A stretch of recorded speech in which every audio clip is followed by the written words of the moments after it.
So, Bismillah ar-Rahman ar-Rahim. Assalamu alaikum wa rahmatullahi wa barakatuh, everyone. So, we started yesterday our second slash first class, speaking about the names, or sorry, speaking about the pearls of the Prophet ﷺ, and speaking about hadith. And we went into the science of hadith. We talked about a number of different things in regards to the science of hadith. And of course, we started yesterday speaking about, at least first of all, the syllabus for the pearls of the Prophet ﷺ. So we went in speaking about what the science of hadith meant, and we went in, let's look at it really quick right there. We had an overview of what a hadith is. We did some notes. We took some notes here we go. These were the notes. Let's look at the notes really quick. Can you see the notes? Let's look at the notes. Help you see what we did yesterday. Those were some of the notes that we did yesterday. We talked about hadith and what is a hadith, and we also talked about that the hadith is a quote about that was quoted by the Prophet ﷺ, so something that he had said, an action, a report of the Prophet ﷺ, or a description. We also talked about hadith, meaning, or sunnah, meaning sometimes the same thing as a hadith. Basically, it would be a synonym to the word hadith, and sunnah are synonyms. And the word sunnah can actually have different meanings depending on the science that is using it. So it can mean recommended, can literally, it would mean it's a path or a habit someone is doing, and could also include seerah, or the biography of the Prophet ﷺ.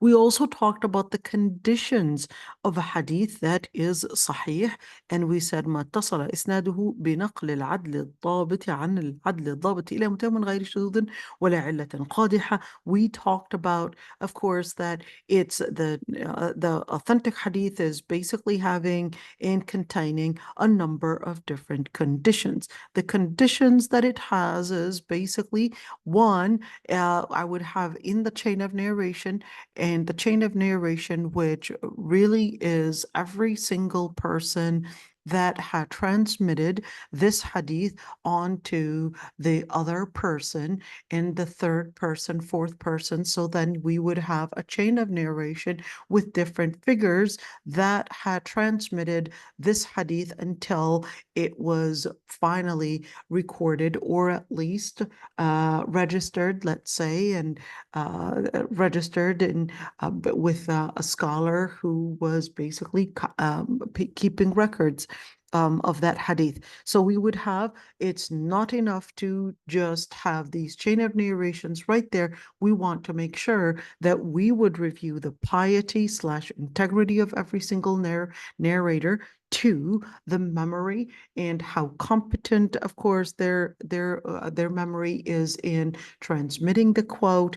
And of course, every single person within the chain of narration is basically, one, having the integrity, two, having the competence in order to transmit the hadith, and three, making sure that we would have the records that we would study the hadith from. We would compare these records, we would compare this information, and we would make sure that we have supporting evidence that this quote, or at least whatever was attributed to the Prophet ﷺ, is containing evidence slash witnesses to support that this was said or done by the Prophet ﷺ.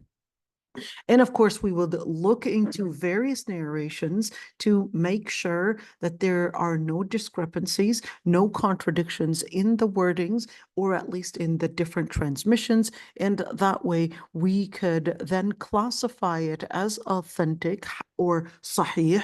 If, on the other hand, we had the person within the chain of narration, which is called sanad, so we would do the research in sanad, and the research in al-matan. Is-sanad is basically going to be the chain of narration. Il-matan is going to be within the actual wording. So the actual wording would be al-matan, the actual wording of the hadith, and that has a certain set of research. Is-sanad, we have all these books that contain the profiles of these scholars, or at least of these figures that had transmitted the hadith, and these profiles, they would basically help us recognize and classify whether a hadith is authentic or whether a hadith is in a second classification, which is called Hasan. A Hasan hadith, where we would look into the every single narrator's integrity / piety. Number two, their memory. So if they would have a poor memory, or at least their competence is not at the level that we would like it to be, then in that situation, we would classify that hadith as being Hasan. Being Hasan would not necessarily make it something that we cannot use, but we would keep a note. We would recognize that that wording itself may contain some form of inaccuracy in the actual wording. So keep that in mind. We also said that the final classification is a hadith that is da'if, and da'if would mean weak. So it could be related to the narrator, and it could also be related to the actual wording within the hadith.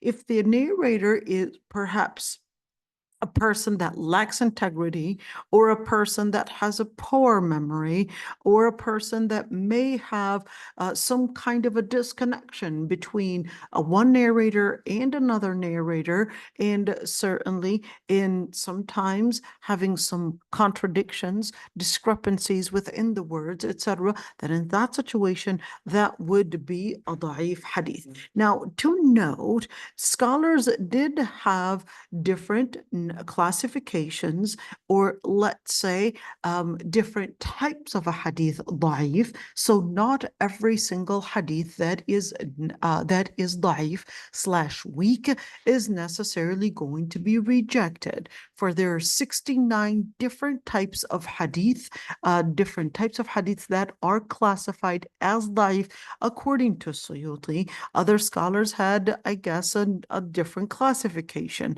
But just to keep that in mind, da'if does not include mawdu' or fabricated, because mawdu' would be a fabricated hadith and would simply be rejected completely, even if it sounded attractive, even if it sounded somehow inspiring. We would not necessarily take that and say, well, it sounds inspiring, then let's embrace it. So in Islam, no. The Prophet ﷺ said, "Man kadhaba alayya عامدا متعمدا فليتبوأ مقعده من النار." Whoever fabricates or makes up a lie on the Prophet ﷺ, then let them ensure that they have a spot in hellfire. Nas'Allah al-afwa wal-afiyah. So this was an intro for the hadith class that we had done yesterday, and today, or yesterday, we didn't just do the intro, but we also did another thing, which is we went into selected a hadith, and we said that in terms of the hadith class, we will have selected a hadith in regards to, one, redirecting our focus on ourselves, our intentions. We'll have 10, 15 different hadith, or sometimes even less, regarding a certain topic. We will have the English piece of it, we'll have the Arabic piece of it, we'll talk about it, and then we'll see the commentary from other scholars on those ahadith, and we move on. If you're capable of memorizing the ahadith, capable of memorizing all the ahadith, that's actually great. If you're not capable of memorizing all the ahadith, but you're capable of memorizing perhaps 2, 3, 4, 5, and then I'll let you challenge yourself and not necessarily let the challenge be with other people. So challenge yourself on how much you could do, but at least keep in mind that these ahadith are basically the hadith that are probably the most important in regards to certain topics. Why did I choose these topics? I chose these topics because, of course, as women, as Muslims, we're always seeking ways to get inspired, to know how to really connect with Islam. We would know the rules, but at many times I think we would fail in applying the rules. We would many times fail in bringing in that inspiration. So I wanted it, or this class, to be the class as if the Prophet ﷺ was amongst us and he was explaining how we can relate to the hadith, how we can relate to the Prophet ﷺ, how we can relate to Allah Almighty, how we can relate with our Islam, how we can relate with our Quran. So it was redirecting our focus, on how we can apply the Quran itself, and the Prophet ﷺ was teaching us how to do that. So that's why I wanted it to be the pearls of the Prophet ﷺ, in order to help us relate to the revelation and to al-Wahy. So you'll see the subjects. Number one, redirecting our focus, redirecting our intentions. Number two, we'll be talking about the importance of brotherhood in social dynamics. Why is it important to be around Muslims? How is that supposed to make us better Muslims? Number three, seeking ilm. How is seeking ilm supposed to make us better? What am I supposed to be doing? What does it mean to seek ilm? Number three, talking about ilm. Well, it's not enough to have ilm.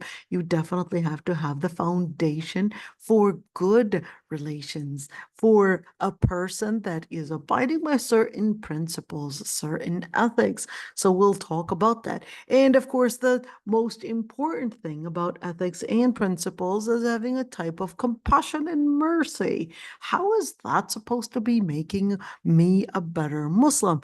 But of course, having good akhlaq is also, at least getting us closer to Allah subhanahu wa ta'ala, but there is nothing compared to prayer. Sometimes I would struggle with focusing on my khushu'. Sometimes I'm not understanding why I'm supposed to be praying. Sometimes I might lose the connection. What can I do? So we'll go to the hadith where the Prophet ﷺ is giving us details on how we can redirect our focus on our prayer and make the prayer something that we would not do as a tradition, but do as a beautiful ritual, as a beautiful connection with Allah subhanahu wa ta'ala. And of course, how are we going to connect to that when the salah itself is telling us to connect to Allah subhanahu wa ta'ala with إياك نعبد وإياك نستعين اهدنا الصراط المستقيم صراط الذين أنعمت عليهم غير المغضوب عليهم. So you could see that the salah itself is telling you, I want you to redirect your focus to the purpose that preceded your existence, and that is al-akhirah. That's the main purpose you were created for, al-akhirah. And one thing we will be doing is I'll also be letting you at the end of the class share what you were inspired with, or you inspired by the different hadith that we'll be doing, inshallah. So definitely join along with us right there. And final reflections on the discussions. We'll be talking about, inshallah, the final reflections on the discussion. Final discussion, of course, inshallah, in where just giving us, I guess, the floor to ask questions, discuss how to implement the teachings in everyday life, and so forth. So this is what we'll be doing. Inshallah. Any questions in that regards? I know yesterday we had a different group, so we'll continue, inshallah, with what we're doing. Any questions before we move on? All right, so let's move on. Let's look at the hadith that we had done yesterday. So yesterday, the number of hadith that we had done, we did, let's see, were they 10, 8 hadith? So those were the hadith that we did yesterday. We're not going to go over them again because we already did them. إنما الأعمال بالنيات. We also said إن الله لا يقبل من العمل إلا ما كان خالصا وابتغي به وجهه. You could see this hadith, the translation is right there. Alhamdulillah, the recording was also there. So we'll put out the recording as well, inshallah. And let's see, we left off yesterday with this hadith. This is where we left off yesterday. إن الله لا ينظر إلى أجسادكم ولا إلى صوركم ولكن ينظر إلى قلوبكم.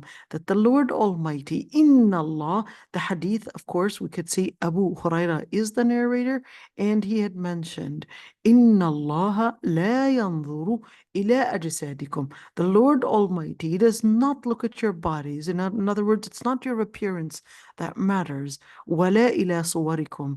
And it's not, of course, how you're formed, because anyways, he was the one that created your appearance. So that is anyways going to be changing with age, going to be changing with time, going to be changing with certain illnesses. That's not something that you control anyways. ولكن ينظر إلى قلوبكم.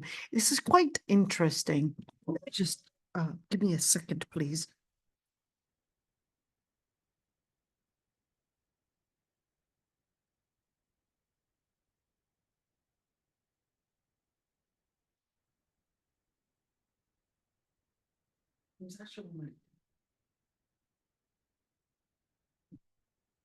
Now, this one's quite interesting. When we look at our times, you could see that during our times, the focus is always on appearance. And when we're focusing on appearance, we're becoming very superficial.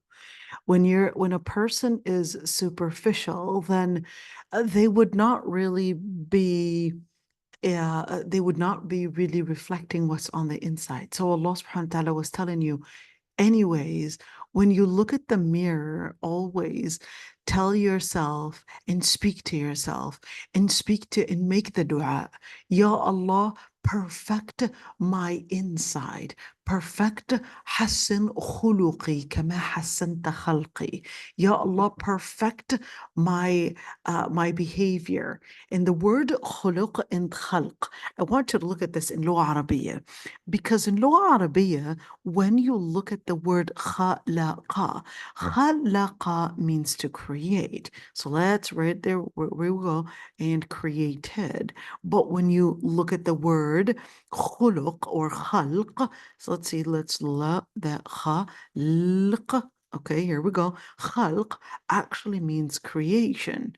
And when you look at another word, which basically is خلق, خلق. It basically means the internal description of a person. So this is going to be the external creation, the external part of you, and the khuluq is the internal part of you, and that's what forms who you are. So Allah subhanahu wa ta'ala was teaching us, the Prophet ﷺ was teaching us how to live what is matter most of, or at least what is really mattering the most about you, which is your akhlaq, which is your mannerisms, which is the ethics, which is the principle, which is the internal part of you, what's making you, and what's the motive behind certain behaviors. Well, those behaviors are, and those intentions are basically the areas that Islam is telling you to focus on. Focus on what really changes you on the inside and not the outside. You could see right now during our times, it's the total opposite. It's all about making and injecting all these fillers, injecting all these different changes and alterations on your appearance because it's all superficial. Islam is telling you don't be superficial. How not to be superficial? It's by changing what is inside, changing what is within your heart, changing what is the real motive behind all the different akhlaq that you would do. That's why the Prophet ﷺ was teaching us, "Inna Allah la yanzuru ila ajsadikum wa la ila suwarikum." In other words, don't let that be your main focus. Don't let how you appear be the place of your focus, be the place what you would spend money on, be the place. And it's really interesting when you look at zakah, for example. The Prophet ﷺ said, "Ma naqasa malun min sadaqah." No money is reduced when you would give sadaqah. But how's that even making sense? How is it if I had $100 and I would donate $25, how is it that this didn't necessarily make it 85?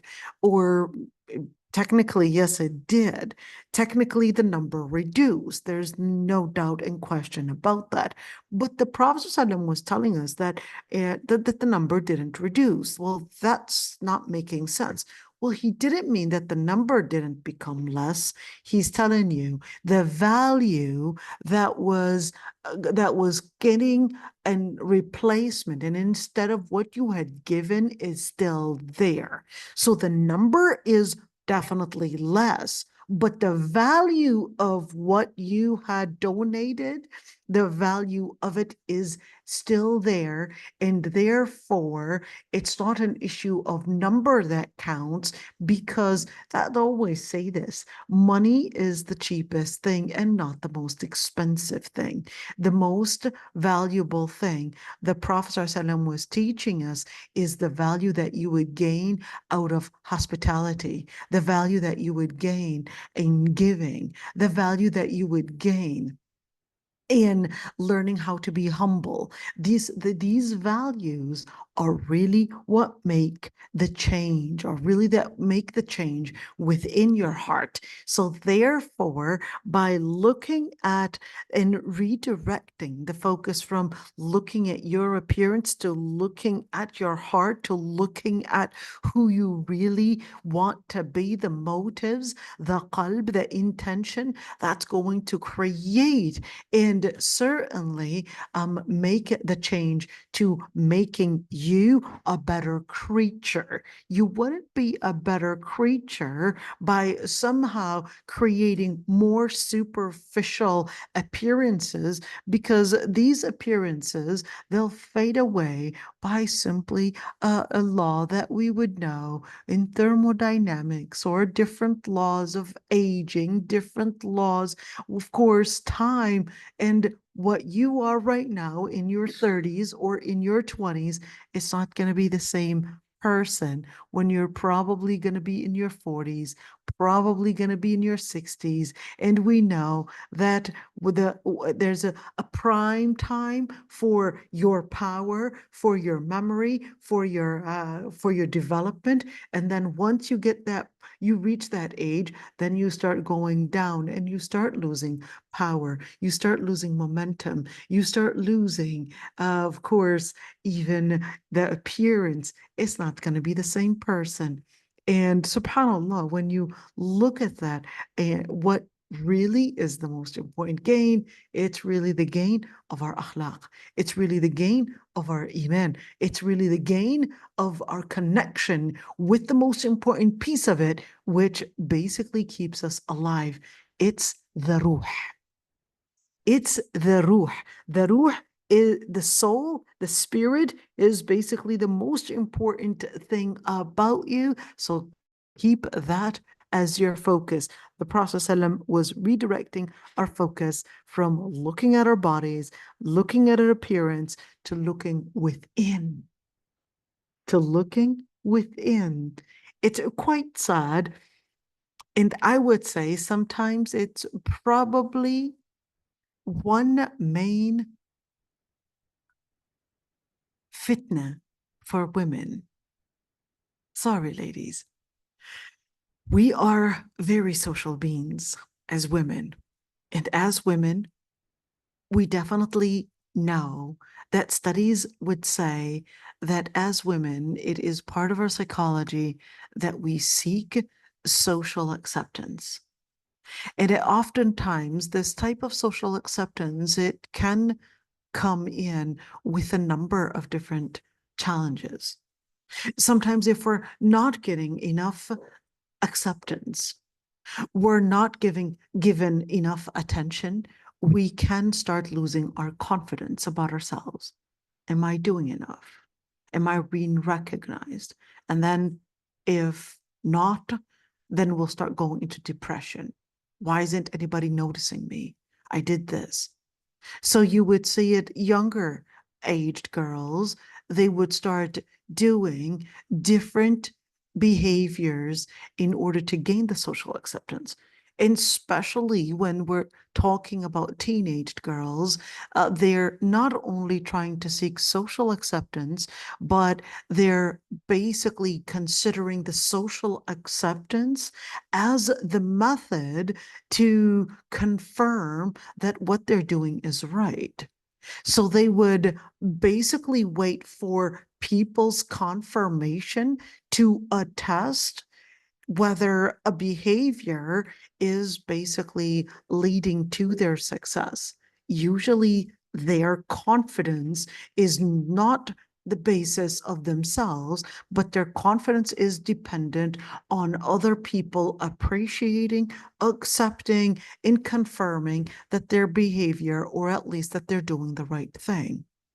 And that's why, and I would say one main reason why many women, and especially younger women, are susceptible to a lot of fitna is really this focusing on people's acceptance and people's confirmation that, yes, what you are doing is right. And that's what would get them their confidence.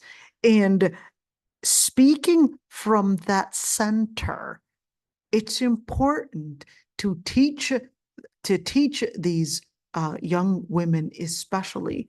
The Prophet ﷺ, in another hadith, he had said that I had seen most of you in hellfire, women, in the majority in hellfire. Why is that the case? And he said, تكثرن اللعن وتكفرن العشير. He said, you're constantly damning things. What is damning things? Are we talking about words of profanity? No, we're speaking about feeling that the world around you is not giving you enough. What does that have to do with anything? And oftentimes it's feeling that it's the outside world that brings in the happiness on the inside. So the Prophet ﷺ was telling us about a certain thing about our psychology, not because you want to be happy on the inside. It doesn't mean that you would gather materialistic things on the outside. So she would buy, for example, more perfume, more clothes, more things, even though she might not wear it. But she's buying to collect, and this collection makes her feel that she's gaining more of dunya. And of course, what does that mean? Psychologically, it's making her feel that that's what would ensure her security. That's what would ensure her survival, even though she's not going to be using it, but just having it in her closet, just having it within her property, just having it there makes her get some sense of security, some sense of belonging, some sense of feeling that I guess that connection within her dunya. Now, that's important to keep in mind when the Prophet ﷺ said, "Tukthirna al-la'n," that constant complaining, constantly complain, وَتَكْفُرْنَا الْعَشِيرِ. When you're looking at these two elements, تُكْثِرْنَا اللَّعْنَ, constantly complaining, constantly damning things, constantly living within a negative vision, feeling that you don't have enough, feeling that you're lacking something. So the Prophet ﷺ was teaching us, don't look at and depend on the materialistic things that are surrounding you to give you the happiness, because happiness is within. Happiness starts with you. What's the opposite of al-la'n? Alhamd. Praise. The opposite of al-la'n is when a person is one, praising things, constantly speaking of the good things that surround them. That's the opposite of ilan. Ilan is when a person is constantly just, what's happening? Oh, well, the couches, they're just too old. The house, look at this. We can probably afford something better. Why is this there? And then constantly seeing the negative things, whether it's about their life, whether it's about their relationship, whether it's about the food that they have, or whether always comparing themselves with someone else's appearance, whether it's the aesthetics, appearance, and well, she's got better clothes, she's got better this, her husband does this to her, and I'm not traveling as much, and all of that. And especially during the time of social media, this made a lot of different relationships really focus on the superficial side. And many women would feel lacking. I'm not having enough. If only this, if only that. And then tukthirna la'an. What is the tukthirna la'an bringing in as an implication? Takfurna al-ashir. Takfurna al-ashir. What does that mean? Takfurna al-ashir simply means that you would deny the gratitude that other people invest in your life. So what does that look like? So takfurna al-ashir, it could be in relationship with the husband, it could be in the relationship with the family, it could be in the relationship within, I guess, your social dynamic, in making you feel that, no, they're not doing me enough, and constantly feeling like a victim. And this is the trend today, constantly feeling that I'm a victim, that I'm not getting enough. I'm a victim, people are not presenting enough to me, and constantly feeling that it's others' responsibility to present more to make you happy, and not necessarily you presenting more, but it's always feeling that, no, my brothers are not doing enough. My mother is not doing enough. My father is not doing enough. And later on, this idea of feeling entitled will also bring about down the road when she's married, my husband is not contributing enough. He's not making me happy enough. He's not doing this enough. He's supposed to be doing this, and constantly just in constant complaint. And these types of people, they don't just bring, let's say, sorrow, anxiety, depression within this life, but they would also sow it and bring it, same thing in akhirah. I want you to look at this one. How is it a person is living in this type of anxiety in this dunya necessarily live it in the akhirah? The ayat, the numerous ayat were always describing that al-mu'mineen la khawfun alayhim wa la hum yahzanun. They don't feel fear, and they don't feel that depression, anxiety, and all of that, I guess, sadness. Why? Why not fear, and why the focus on fear and anxiety? Why these two, and sadness? Well, the focus on fear is that usually fear is what's making us choose a certain lifestyle. We're afraid of going homeless, so we would get a job. We're afraid of getting ill, so we would probably work out. We're afraid of perhaps not getting a good future, so we would get an education. We're afraid. So fear can actually have a good thing and a good outcome in our life. Not every single fear is necessarily wrong. In fact, believe it or not, yes, we are living in an age where I guess everybody is talking about trauma as being an evil thing, and everybody's complaining about a trauma from a sister, a trauma from a brother, a trauma from a mother, a trauma from a father. Everybody seems to talk about trauma, and they're all being traumatized. Thinking, where's that idea coming from? They would think that we're not supposed to be living in any form of feeling fear. It actually comes from the idea that we're entitled. And that's why whenever something is challenging to them, they would use the word trauma.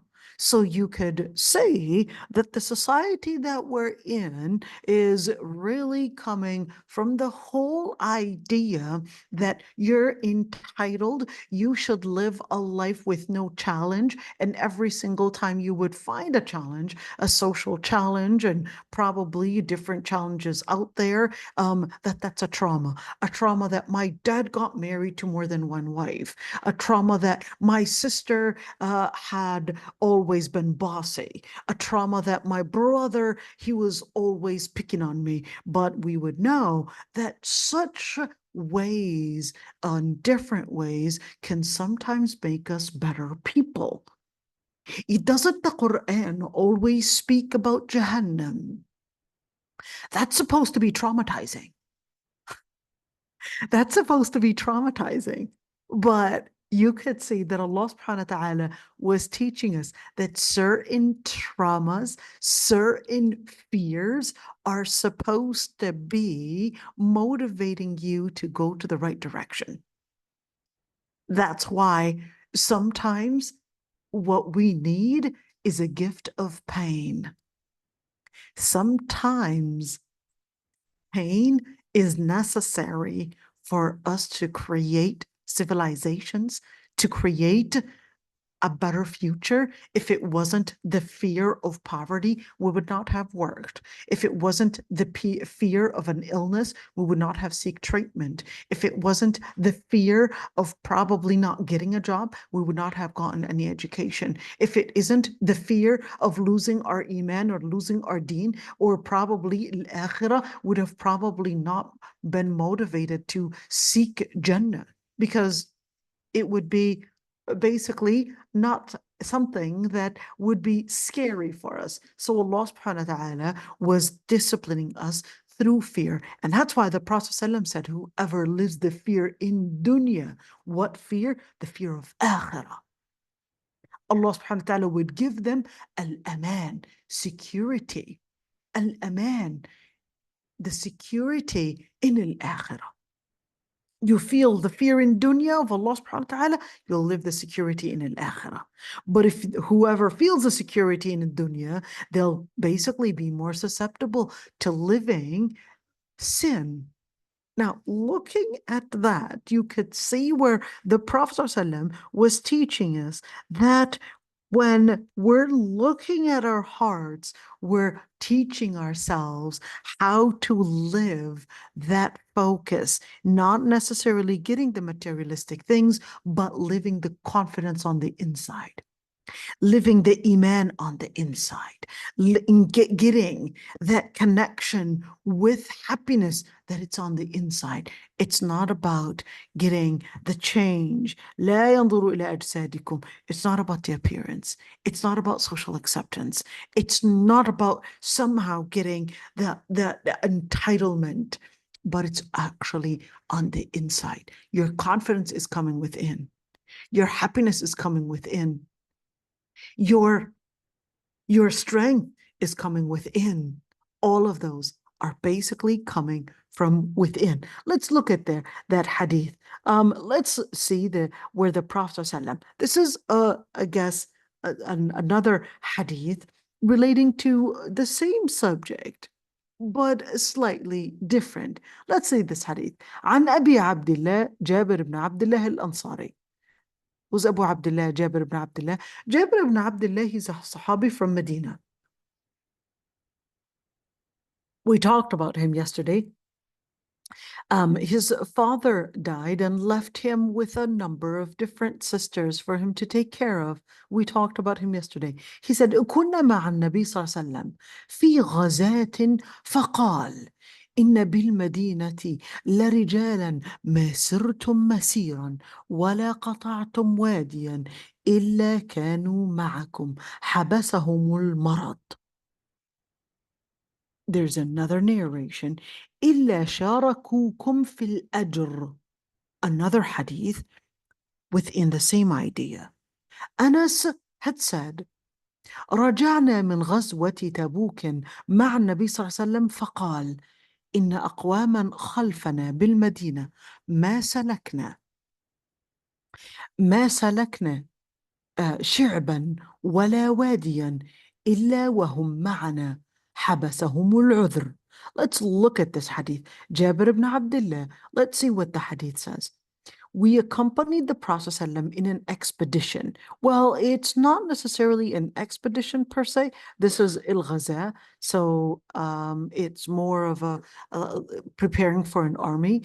All right, when he said, there are some men in al-Madinah who are with you wherever you march, and whichever valley you cross, they have not joined you in person because of their illness. In another narration, he said, they share the reward with you. It is narrated by al-Bukhari from Anas ibn Malik that he had said, we were coming back from the Battle of Tabuk with the Prophet ﷺ when he remarked, there are people whom we left behind in al-Madinah who accompanied us in spirit, and in every pass and valley we crossed, they remained behind for a valid excuse. Let's look at this hadith. So what is the story behind when the Prophet ﷺ had said this? You want to keep in mind that this hadith, for example, it doesn't really say which expedition / which battle that was, but it does tell us and give us the same idea. The same idea where, of course, the Prophet ﷺ was saying that there are a certain group of people, they would be joining and accompanying the people that are actually doing the job, but they're not with us. So how come they're sharing the deeds even though they're not putting in the same effort?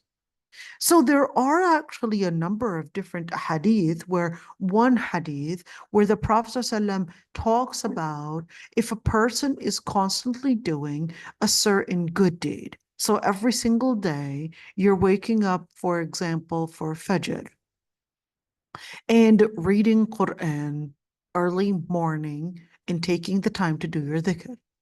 But there are certain times, of course, you can't do that because you have your period, or perhaps you went on a coma or got ill. You couldn't do that. What happens is that if you were to do a certain sunnah to mean a certain habit that you would engage in a form of dhikr, even when you were not capable of doing so, Allah subhanahu wa ta'ala would note that you are doing that behavior and that you're doing that habit of dhikr, even though you didn't actually do it. It would still be in your records. With that same idea, you could see that the Prophet ﷺ was telling them that there are men, even though they're not with us and they're actually in Medina, but they would be every single time you would basically pass a certain distance, they would be coming along within this distance. Well, not physically, but this is talking about that they would get the reward as if they were really coming along with you. وَلَا قَطَعْتُمْ وَادِيًا. And every single time you would march every valley, they would be considered as if they were with you, even though they're technically not there, but they would be getting their reward, even if they didn't or they weren't present, their intention. They wanted to join along. They were serious. They were sincere about wanting to really join. But even though physically they were not there, they would still be considered that they were there. And that's why it's important to keep in mind that even if you couldn't do a particular thing, I would say this a lot of times to mothers especially, she probably wanted to seek al-ilm. She probably wanted to memorize. But of course, the children are probably right now perhaps a couple months old and a year, 2 years, and they're constantly needing the mother to be completely aware, tentative, making sure that every single move is being scrutinized and under her supervision, because the second that you would think that the child is safe, you'll discover that they were probably going to discover somewhere in the kitchen cabinet, taking down everything that was basically fixed by you. And perhaps, the TV might actually be smashed by them, or who knows what. You took away all the different decorations, but that wasn't enough. At this time, even if you didn't seek it, even if you didn't do all the effort, unless you were capable of doing it, then in that situation, you wouldn't be included in this hadith. But if you had wanted to join Salat al-Jama'ah, you wanted to join Salat al-Tarawih, but if you were to take this toddler, she's going to roam around the masjid, perhaps cry, perhaps do, her scenes and all of that. So you would decide to stay at home, but you really wanted to join along. In that situation, Allah subhanahu wa ta'ala will give you the reward as if you were present.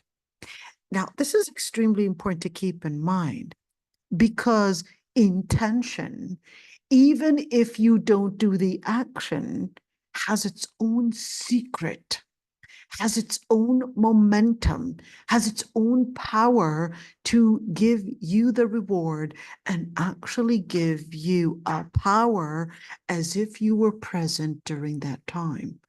So compare this with the other hadith, the power of intention, even if you didn't do the action. The power of intention really starts within al-qalb, within the heart. How can I transition everything about myself? Redirect your focus from looking outside and the materialistic things that you're gathering, or the materialistic things that you think people ought to give you, or that you have to get, to looking within, because happiness is within, because power is within, because strength is within, because your inspiration is within, not coming from the outside. That's al-khuluq. That's that piece of mannerism that would basically make the change in transforming who you are. You want to transform yourself from a person that's constantly complaining, then go and look inside and see what you have. Look at the value. From talking about trauma to seeing that Allah subhanahu wa ta'ala empowered me. From looking at different pains to seeing that Allah subhanahu wa ta'ala would never take away something from me and not give me a compensation. So now you're searching for a compensation rather than looking for what is missing. You're looking for what Allah subhanahu wa ta'ala compensated you with. You're looking deep inside to see your strength from within, rather than thinking that it's an issue that I would get from outside. You don't get it from the outside, you get it from inside. What changes you make within are going to determine who you are, and they're going to determine what you are, and they're going to determine not only your dunya, but even your akhirah, what changes you make within. And that's why the Prophet ﷺ, let's look at this this hadith. عن سعد بن أبي وقاص. Sa'd ibn Abi Waqqas, just a note, was actually one of the people that were promised Jannah. The Prophet ﷺ told Sa'd and talked about Sa'd, and he said, Sa'dun khali. Sa'd is my maternal uncle. And that wasn't necessarily that he was his uncle, but that's to say he's a part of me. Reminds us of Julaybib. Who's Julaybib? So Julaybib was the ugliest Sahabi. Ugly? Yes, ugly. What do you mean ugly? Ugly to the point that he was recognized that he was just not nice, not in the best appearance. So the Prophet ﷺ tells Julaybib, isn't it about time that you get married? And Julaybib responded, who would get me married? In other words, you could say, definitely not the most attractive person for women. And of course, no one would approve of me. So the Prophet ﷺ went to one of the men and he said, I'm asking for your hand in marriage, for your daughter's hand in marriage. So the man responded, oh, what a great honor that would be. So the Prophet ﷺ responded that, no, it's actually not for me. It's for Julaybib. So that's when he kind of was hesitant. He was hesitant and he said, let me ask what her mother thinks. So he goes to her mother and says, the Prophet ﷺ is asking for our daughter's hand in marriage. And she said, what an honor that would be. And he said, well, he's not asking for her hand for himself. He's asking for her hand for Julaybib. And she said, Julaybib, that's, she was disgusted, literally disgusted. And that's when the daughter overhears all of this. And she said, if the Prophet ﷺ is praising him, the Prophet ﷺ is endorsing him, well, that's enough for me. Get me married to him. He gets him married and they basically get married. And then Julaybib hears that there's the call for jihad. Everyone has to join jihad, but he's still just a groom. Yet he got married just yesterday. But then Julaybib didn't hesitate. So he basically goes off and joins the battle. The Prophet ﷺ, after the battle had finished, says, are we missing anybody? They're looking around. No, we're not missing anybody. Well, there's X or Y that's missing. They would search for him and they would bring him. X, Y is missing, etc. They would bring each and every single person. Finally, the Prophet ﷺ said, well, are we missing anybody? They said, no. So he said, but I'm missing out on Julaybib. Where's Julaybib? They look and go search for Julaybib, but they had only found him dead with 11 people around him. What does that indicate? That he was facing 11 people that were surrounding him. He killed them and they killed him. The Prophet ﷺ brings Julaybib, of course, and it was time to bury Julaybib. The Prophet ﷺ carries Julaybib and puts him in the grave and says, Julaybibu minni wa ana min. Julaybib is from me and I'm from Julaybib. What is that? That's an endorsement that he's part of me, that he's part of my family, even when others had disregarded that he was of any value because of his appearance. Now, we could see that how the Prophet ﷺ was teaching us to not look at people's appearance, but look at what's inside. That's what really makes a person of value. Let's see in where this hadith عن سعد بن أبي وقاص أنه أخبره أن رسول الله صلى الله عليه وسلم قال: إنك لن تنفق نفقة تبتغي بها وجه الله إلا أجرت عليها حتى ما تجعل في فم امرأتك. Let's say, you will be rewarded for whatever you spend for Allah's sake, even if it were a morsel which you put in your wife's mouth. It's this one, subhanAllah, the Prophet ﷺ's ahadith are really short. It's a direct message, and it's right there giving you the summary with no lecturing. It's just simple and direct. And that's why they would say jami' mani'.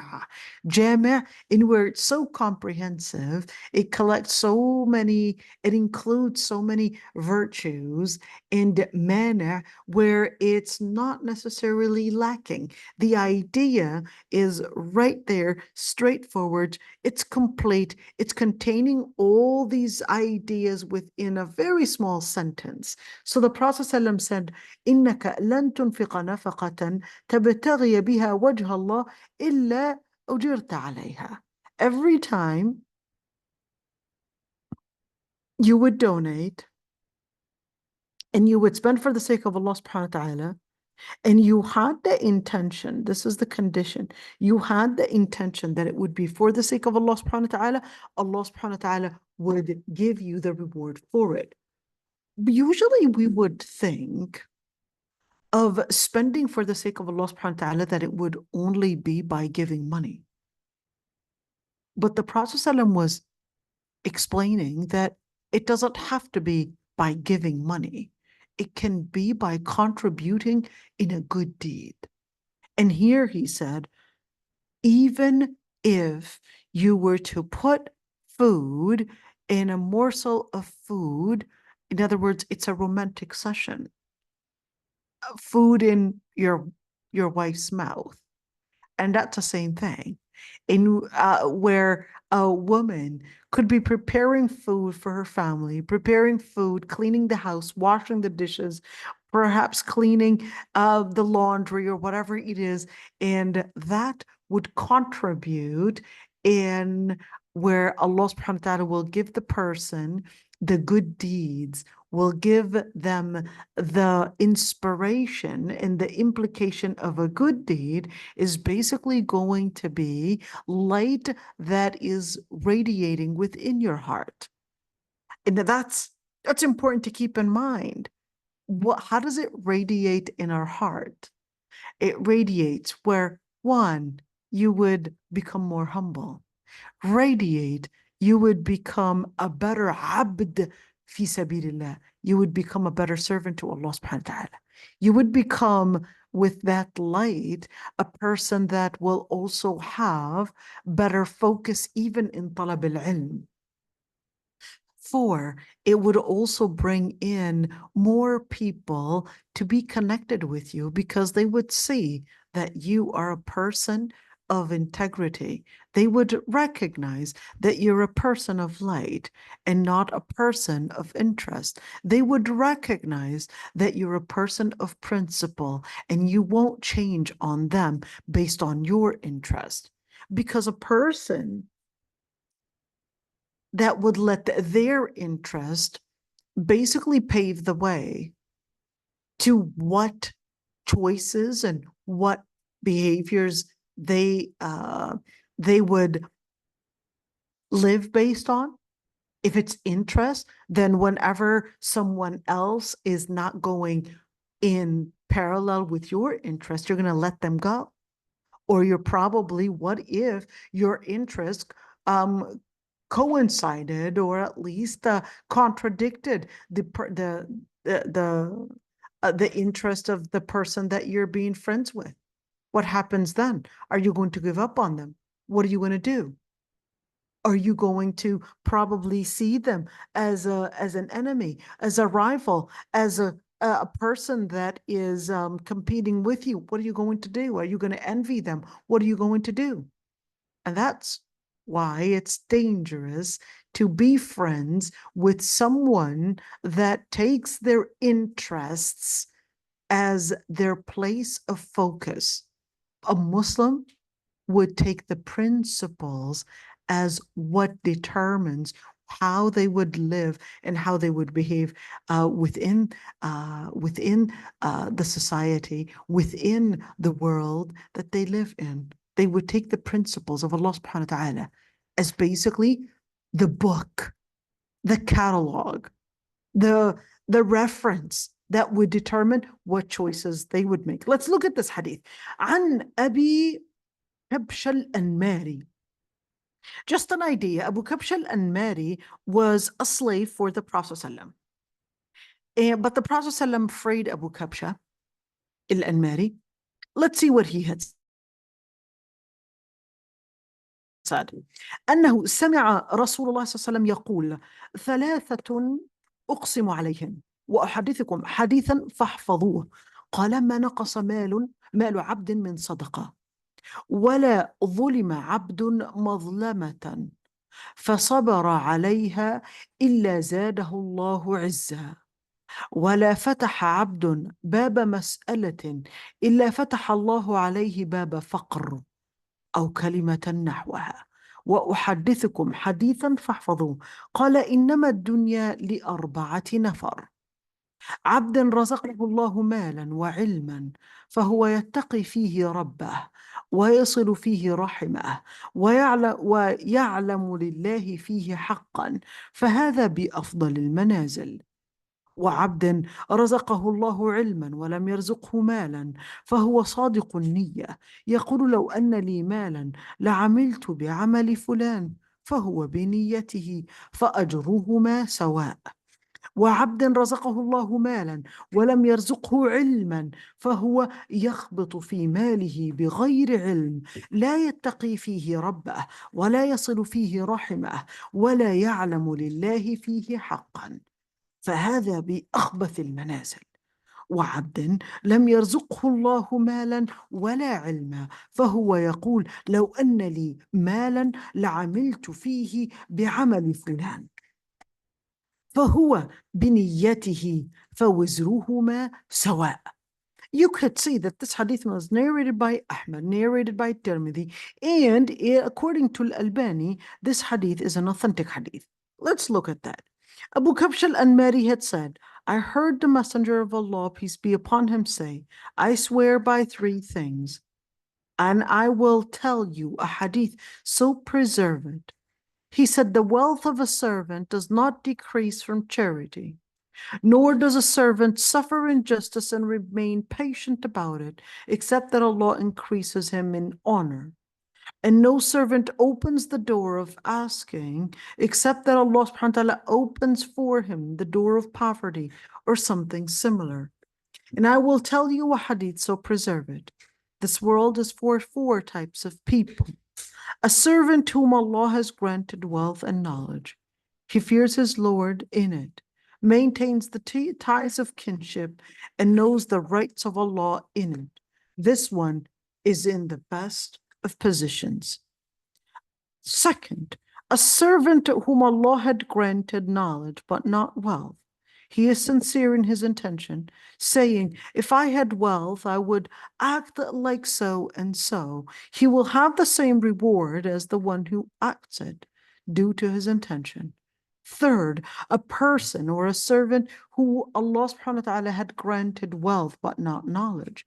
He acts recklessly with his wealth without knowledge, does not fear his Lord in it, does not maintain the ties of kinship, and does not know the rights of Allah subhanahu wa ta'ala in it. This one is the worst of positions. Fourth, a servant whom Allah has not granted wealth or knowledge. He says, if I had wealth, I would act like so and so. He will have the same burden as the one who acts due to his intention. Now, a couple things to see in this hadith. Let's look at it. Abu Kabsh al-Anmari, he was an ex-slave. So when a person is an ex-slave, they would definitely need a different piece of an advice. Why is that important at all? Because they would need a piece of an advice where it puts them in a position to redirect their focus. Let's see what the Prophet ﷺ, tells him. He said, I want you to learn basically hadithan fahfadhu. You need to memorize it. And this is important because it's not enough to know some information. Sometimes you have to take the time to memorize it. That's why the scholars, they had said, أول العلم الاستماع. There are different stages for seeking ilm. It starts with you listening, keeping your mouth in the beginning shut, taking the time to listen. That is going to help you get more ilm, learning how to stay quiet. أول العلم الاستماع. The second part of ilm is الحفظ, is to memorize. I don't understand what I'm memorizing though. Yes, in the beginning, you may not fully memorize everything, but down the road, there's going to be al-fahm. Down the road, once you memorized some of it, that's when down the road you will start to internalize, you will start to understand word after word, sentence after sentence. That's when il-fahm, understanding and comprehension, will start to come along. Your brain will start to connect the dots together, and il-fahm, il-fiqh would then come along. But after you had memorized certain pieces, like we said, in the beginning, you may not understand everything fully. You will just memorize. Let's see. When you look at فَحْفَظُوهُ, taking the time to memorize it, قال ما نقص مال عبد من صدقة. The Prophet ﷺ was teaching him that you may donate, but you want to keep in mind that no wealth decreases in its value if it was put in the right place, if it is put in the right place of contribution. You contribute a certain, perhaps contributing wealth, then don't look at the wealth had decreased, but see that the value had increased. Same thing. You contribute, perhaps you wash the dishes, perhaps you clean the house, perhaps you helped your children do their homework, you helped your children do certain education. Don't look at it that I wasted my time, I'm not giving my me time. Where is what is supposed to be bringing something to me? And of course, in a society that's living in an individualism, we're always thinking that the true gain is when it comes to me. The Prophet ﷺ was letting us know that the contribution that would really coming back to you is not necessarily what you might see as directly coming at you, but it could be a contribution that you might contribute elsewhere. But in the truth of the matter is that it is coming at you. It is a contribution that will be bringing in a lot of change within you, but don't rush the result. This is important. Don't rush the result. The second that you would rush the result, that's when من استعجل الشيء قبل أوانه عوقب بحرمانه. A general قاعدة فقهية, a general قاعدة فقهية, a general rule in fiqh: if the person were to rush picking the fruits before it was ripe, then the result is that they will basically lose the fruit itself.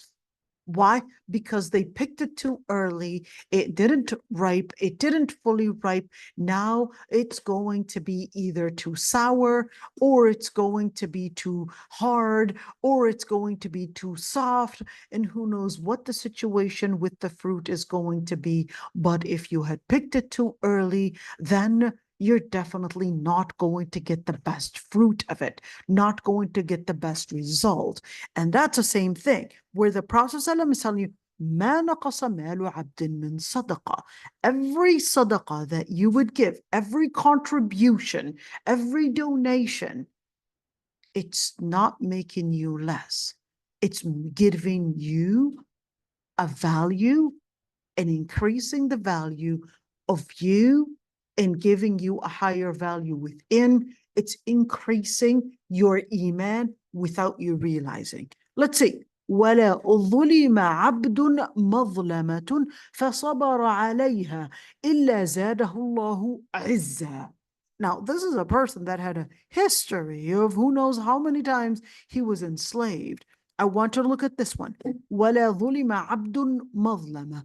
Every single person, servant, every single human being that goes through any trauma, goes through any oppression, probably lost their right, probably they couldn't defend themselves. The Prophet ﷺ said, if the person is patient on it. What does it mean to be patient? To be patient means to not complain.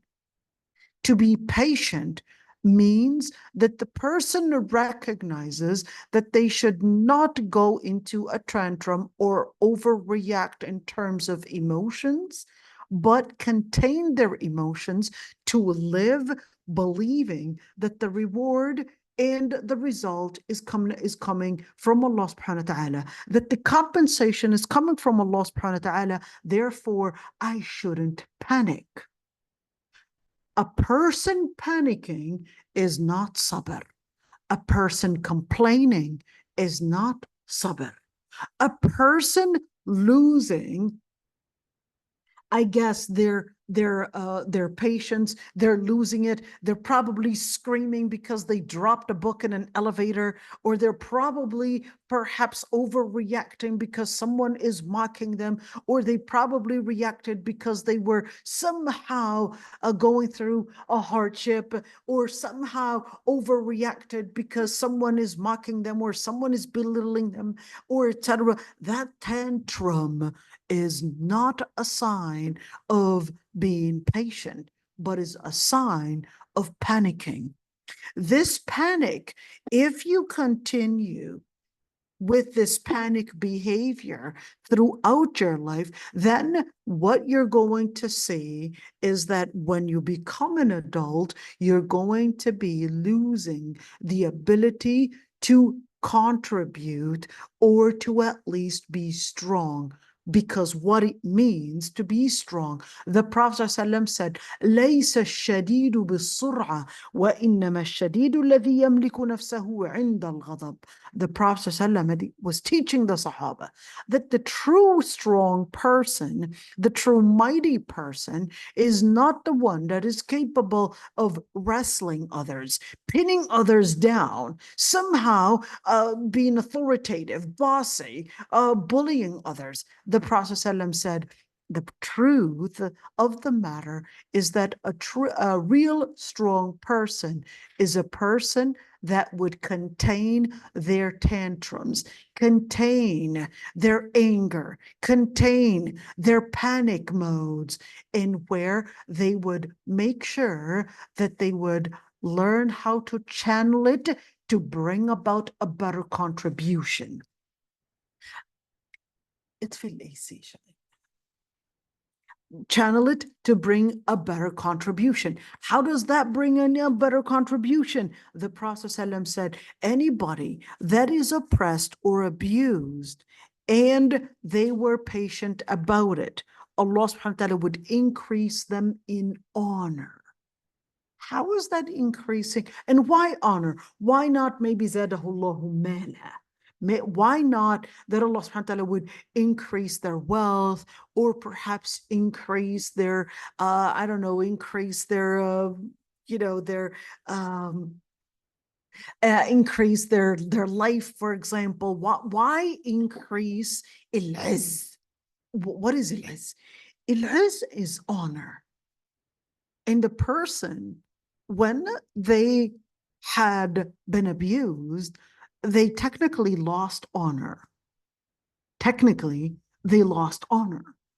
But the Prophet ﷺ was telling us that no, just when you thought that you had lost honor, the Prophet ﷺ is telling you that if you were to be patient, containing yourself, what you would really be getting is what you had thought that you had lost.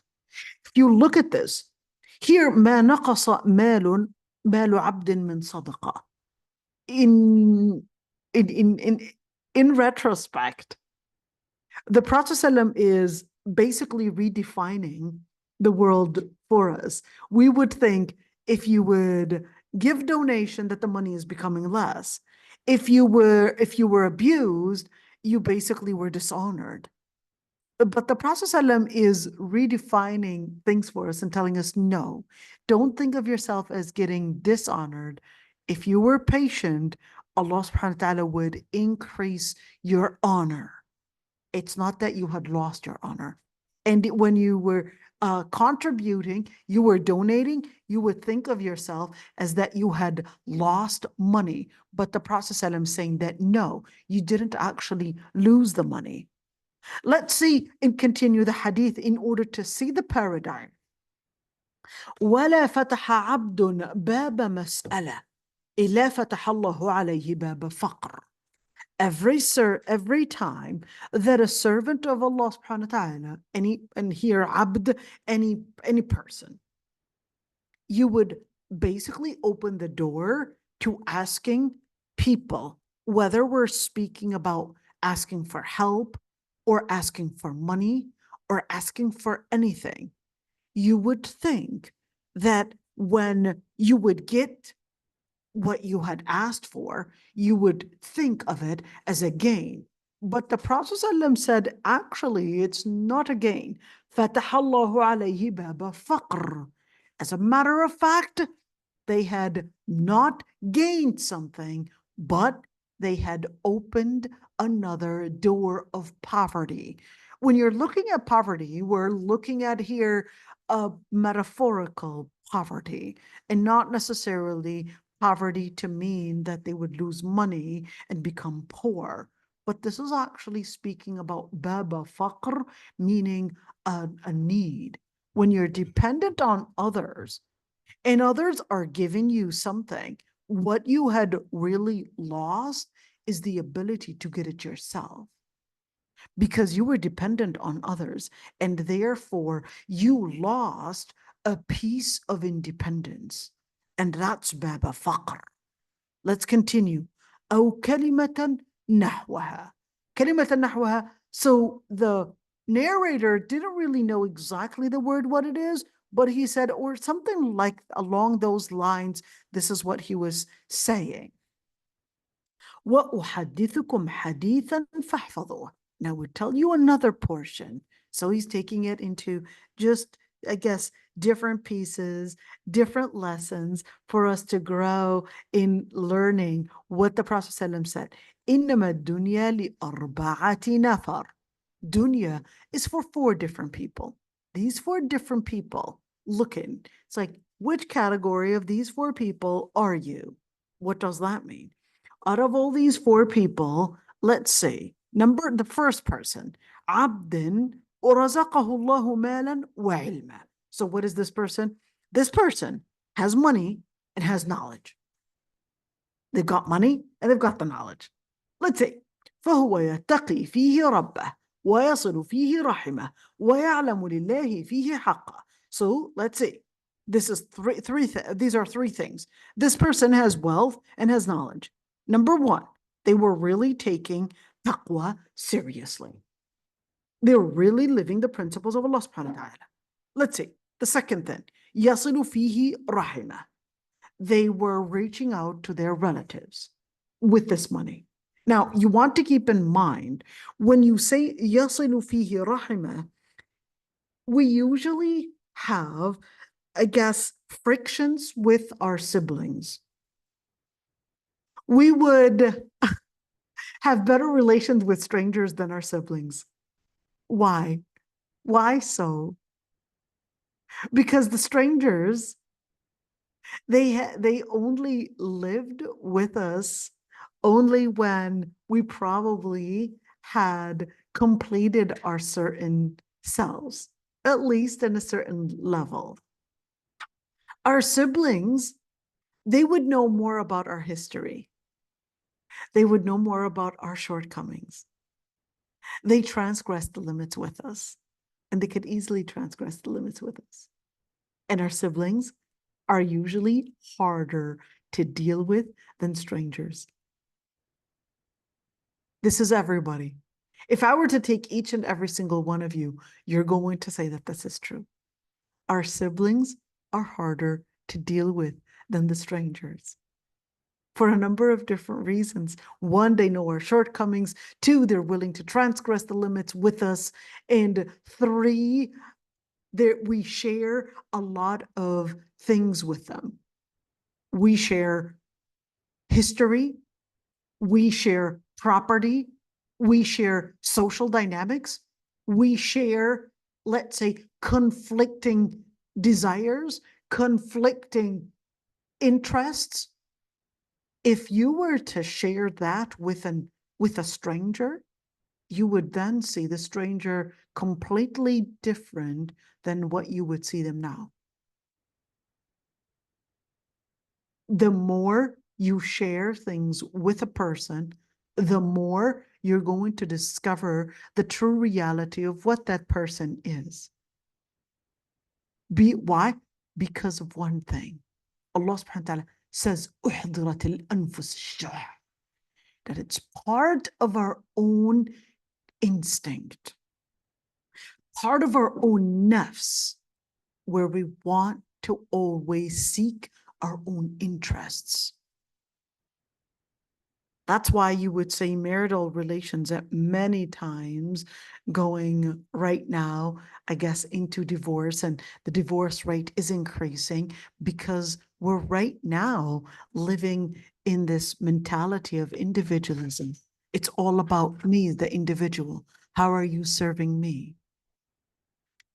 How are you serving me? And we're seeing, of course, the rise of feminism and individualism and all of that, in where no, if this person doesn't give you what you're looking for, then therefore just ditch them. Just let them go. You don't need these people. No, if this person is not serving you, just let them go, because it's all about you, the individual. All right. So let's see. The Prophet ﷺ, وَيَصِلُ فِيهِ رَحِمَهُ. Why? Because, like we said, yasilu actually means reaching out to who? To their relatives. Reaching out to their relatives. Why yasilu fihi rahimah? Because it's so common that when we share, let's say, places of interest, that we would let our ego determine who's supposed to be within our circle and who's supposed to be out of our circle. And once our ego is determining all of that, then that's when we had not completely purified our hearts. We had not completely purified our hearts. So your relationship with your brothers and sisters and your family and their relatives is one main lens to help you scrutinize, where's your deen at? If you're constantly in trouble with your siblings and you're constantly in trouble with your relatives, then you might need to review something. You might need to review something and really review where your heart is at. Maybe review your akhlaq. Where's that at? Are you really just considering that you're on top of everything? Is it just you? Or are you supposed to be right there living being humble, living, al-ata, living, giving, living, as-sabr. Living as-sabr, what does that have to do with anything? Because as-sabr, patience, is all about you living the akhlaq. Al-akhlaq are in 4 different things. Number 1, knowing justice. That's how it starts. You recognizing justice, ethics. 2, having sabr. There's no way that you can live al-akhlaq if you're not taking the time to really be patient in containing your emotions from overreacting. Whenever there is a trauma, whenever there is pain, whenever there is a challenge, then that's where you would practice your sabr in. But if every single time you would go through pain, you would go through someone probably harming you, attacking you, etc., you're just going to overreact, then you really need to work on your sabr. Number 3, al-iffa. Let's write those down, right? Let's write those down. We're going to write those down. Let's write it down. So what actually makes in Islam, let's write it down. First, al-Arabi, al-adl. 2, al-sabr. 3, al-iffa. 4, al-shaja'a. Those are the four different, let's call them bases of akhlaq in Islam. Number 1, justice. 2, patience. 3, satisfaction. 4, it's courage. There's no way that you can get akhlaq unless you maintain these 4 in place. Recognizing what justice is. 2, containing your emotions from overreacting. 3, satisfaction, containing yourself with that satisfaction, even if you might be offered an alternative, which could basically seem very attractive. But you recognize that to live the akhlaq is not to give up, even when something might seem attractive. 4, you can't live al-akhlaq unless you recognized that, yes, there could be fear, but you were wanting to stand up despite all the challenges out there. You would stand up in support of justice, in support of the principles of Allah subhanahu wa ta'ala. Courage does not mean that you're not feeling any fear, but it just means you're suppressing one fear for another fear, which is the fear of Allah subhanahu wa ta'ala. It doesn't mean you're not feeling fear. No, I'm afraid.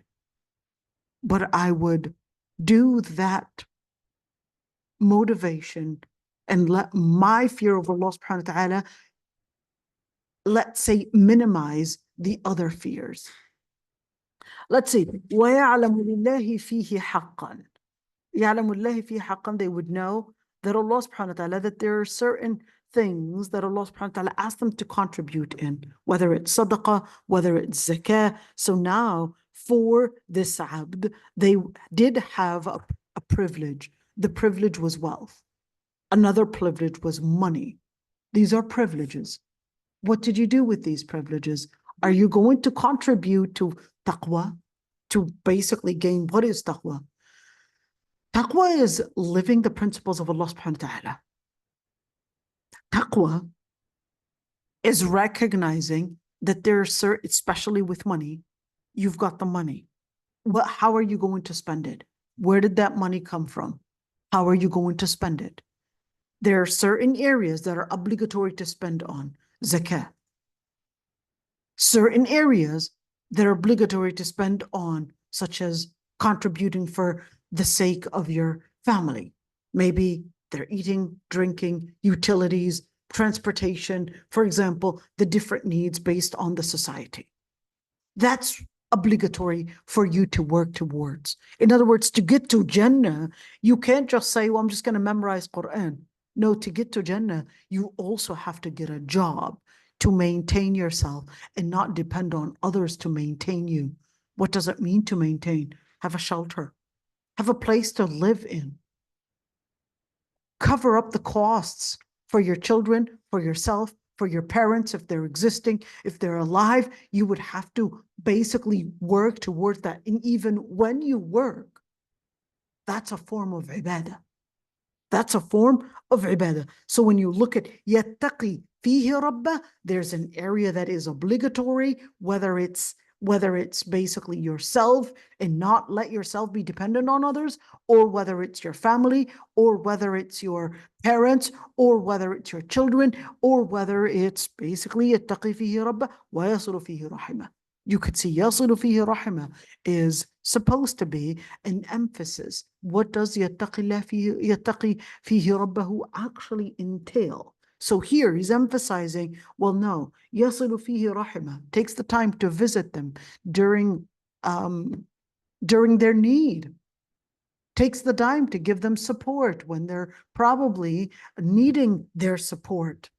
They lost lost a son, lost a daughter, lost probably family, or perhaps they're sick at that moment, to be there to help them. Yasilu fihi rahimah. Be there for them when they need you. Be there for them. Sometimes it doesn't have to be when they need you. Sometimes they just need to feel that you're next to them. Sometimes to just crack jokes and be around them, to just give them a moment of company and companionship. That's basically silatul rahim too.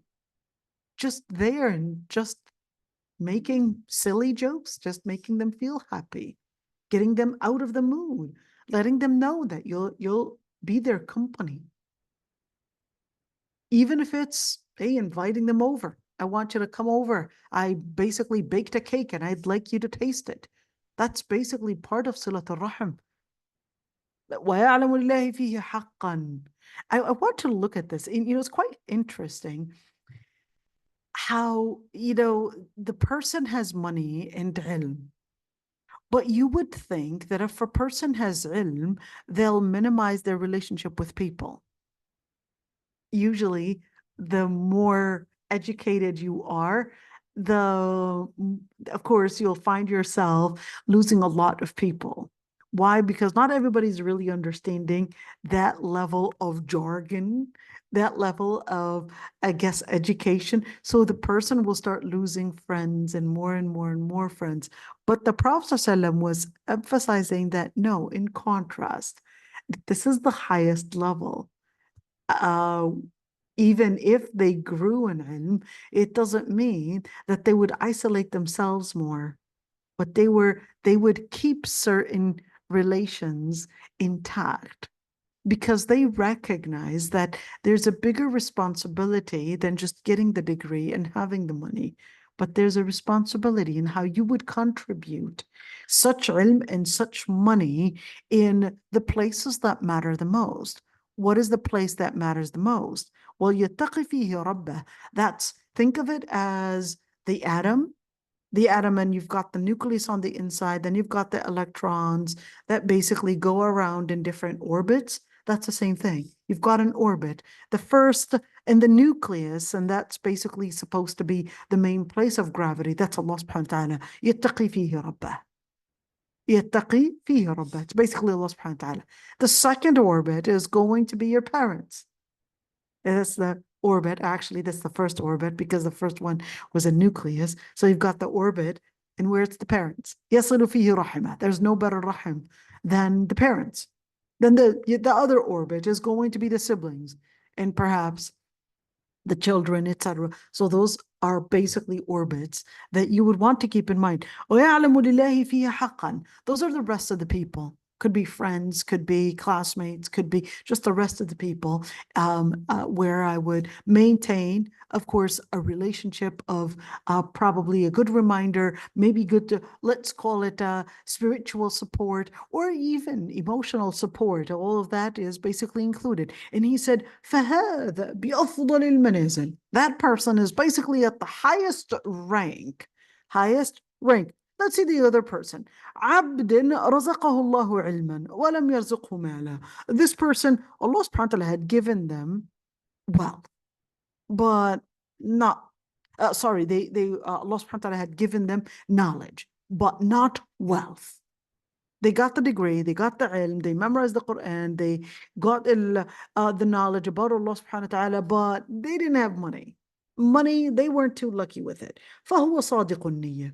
But they were really صَادِقُ النِّيَّةِ. They were honest in their intention. What was their intention? Their intention is in saying this quote: if I had the money, I would have done such and such with it. Did they have the money? They didn't really have the money, but it was a dream. If I were a millionaire, I would have bought an orphanage. If I were a millionaire, I would have funded these great scholars out there for them to do such and such job. If I were a millionaire, I would have bought a house for my parents and got them a maid to help them, in their life and whatever it is. So what is that? It's basically لَعَمَلْتُ فِيهِ بِعَمَلِ فُلَانٍ. I would have done just like that X and Y person. They're supporting their family. They're building an orphanage, or they're probably contributing and building a hospital, whatever it is. And even though, do they have the $1 million? Well, I mean, it's definitely going to need more than million, but all right. They basically didn't have the money, but they had the knowledge. They recognized the reward. If they were to contribute in such a way, they recognized that it would be a massive contribution. So they wish they had the money to bring about this massive contribution, even though technically it's not happening. They just had the intention. Technically, did they contribute anything? Well, they're probably even behind with their bills. So the Prophet ﷺ basically said that even if they had thought, well, I would have done just like that person that contributed. I would have done exactly what that person is probably maybe building an Islamic school, whatever it is. This is what I would do, even though they didn't do it. But Allah subhanahu wa ta'ala would consider as if they had actually done it, if they were really honest with their intention. وعبد, here's the third person. عبد رزقه الله مالا ولم يرزقه علما. This person, type 3 person, Allah subhanahu wa ta'ala had given that person wealth, but not knowledge. What's going to happen to that person? Well, that person, يخبط في ماله بغير علم.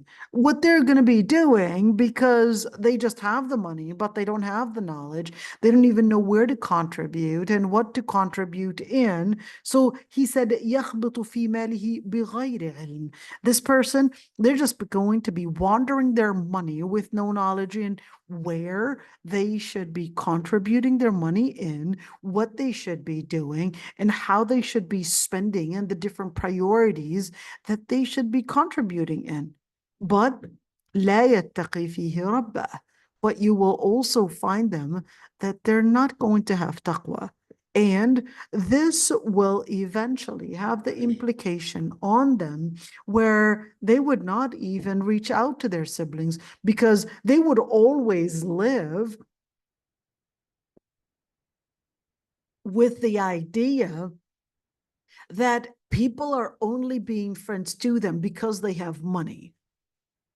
And therefore, they would eliminate their friends, because to them, what really matters is basically that number to stay up high. And they would always think of the people around them, including their siblings, that they're just wanting their money, where they would only call me when they need help. What happens? They'll start thinking that my brothers would only call me, my sister would only call me when she needs help. Therefore, what would the implication be? لا يصل فيه رحمة. They would start eliminating their relationship with their family, because they would think they would only call me when they need me. ولا يعلم لله فيه حقا. The implication that they would also not recognize that there are certain duties that they have to that they have to be contributing in for the sake of Allah. فَهَذَا بِأَخْبَثِ الْمَنَازِلِ. The Prophet ﷺ said, this person is basically at the worst level. وعبدا لم يرزقه الله مالا ولا علما فهو يقول لو أن لي مالا لعملت فيه بعمل فلان فهو بنيته فوزرهما سواء. So another person, and of course the previous person was the worst rank. وعبدا لم يرزقه الله مالا ولا علما. Another person, they didn't have the money and they didn't have the knowledge either. No money, no knowledge. And they said, if I had the money, I would have done like X or Y or Z. If I had the $1 million or $1 billion, I would have done 1, 2, 3, 4 in contribution. And فَهُوَ بِنِيَّتِهِ. And if I would have had the ilm, this is what I would have done. Then, if the person is really honest about it, then Allah subhanahu wa ta'ala would reward them as if they really had the money and as if they had really had the ilm. فَوِزْرُهُمَا سَوَاء. And same thing. If the person said, if I had $1 million, I would do this haram thing and that haram thing, well, that's the same thing. They would get the reward or even the bad deed if they had wished that they had the money to contribute in haram things. This is it for today, for the Pearls class. If there's anybody that would like to share, I guess, the inspiration or share what they had learned, I would love to hear it.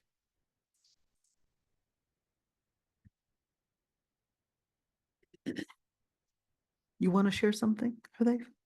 No? What did you learn? All right, this is it. Subhanakallahumma bihamdik nastaghfiruka. Oh, Samira, you want to say something, dear? Assalamu alaikum. Wa alaikum assalam.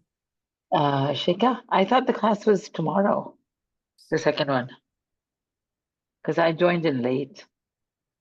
Which class? This Pearls, this is the second class, right? So was it scheduled for Yes. Sunday or Saturday? So I did it on the wrong day? But Noura has it for Friday and Sunday. Today is Saturday. I was confused. Am I on Saturday or Sunday? Ya Allah. I'm really confusing the dates. Oh my God. Ya Allah. So wonderful. I missed it, so I'll get it back tomorrow, inshallah. Oh dear. So I'm doing it another day. Okay. Every single day, you'll see, inshallah, when you start teaching, every single time you would prepare to say one thing, but Allah subhanahu wa ta'ala gives you a different inspiration. So even if I would have wanted to repeat what I said today, I wouldn't even know how to. That's why I listened. Even though I didn't get I would the not whole know class. how to. It's just that inspiration at that moment, and Rabbil Alameen just gives you that fatah. That's it. MashaAllah. Yeah. That's it. That's it. Alhamdulillah. So inshallah, but we're going to be doing our Asma Allah al-Husna right now. So I'm just going to leave the room open, perhaps give you guys a break, a 10-minute break, and we'll come back inshallah for Asma Allah al-Husna. So that's changed from Sunday to Saturday now? So I'm doing it at the wrong day? No. It used to be on Sundays, but I guess on Sundays now from 9 to 11 is the Pearls. So I guess it must have changed, but I just didn't see it anywhere on the forum. So I'm asking.